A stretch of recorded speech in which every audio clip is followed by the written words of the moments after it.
Zee 24 तास एक पाऊल पुढे। एकेकाळचे शिवसैनिक आणि सध्याचे राष्ट्रवादीचे खंदे नेते भास्कर जाधव यांनी शिवसेना पक्ष प्रमुख उद्धव ठाकरे आणि त्यांचे पुत्र आदित्य ठाकरे यांची नक्कल करत शिवसेनेला डिवचलाय।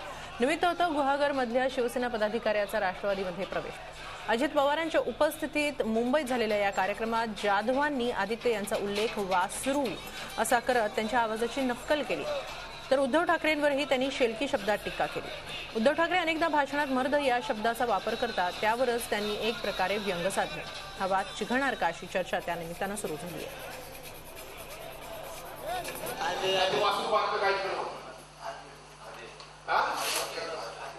त्यांनी परवाच्या दिवशी प्राध्यापकांचा संप होता, त्यांनी त्या ठिकाणी सांगितलं की सरकारला सगळ्या बेसमाल, आता सरकारला सगळ्या बेसमाल म्हटलं हा पण गडी एवढा जे बोलतोय तर ते भारदस्त असेल, जरा मजबूत असेल म्हणून परवाच्या दिवशी कधी नव्हे तर वानखेडे स्टेडियमवर पहिल्यांदा आयुष्यात मॅच बघायला गेलो, कारण मी कधीच गेलो नव्हतो। पहिल्यांदा गेलो त्यांची पाठीमध्ये एक आवाज आला, मला थंडा की थंडा थंडा म्हणून मागं कोणी म्हटलं आहे उद्धवजींची चिरंजीव म्हणजे हा युवा सेनेचा तुमचा उद्याचा नेता इतका मजबूत, थंडा थंडा थंडा त्यांच्या आवाजामध्ये दम होता। मला आवाज बसला का तुम्ही जिंकतो काढला तर आवाज खरं सांगायला गेलं त्यांच्या आवाजामध्ये दम नाही।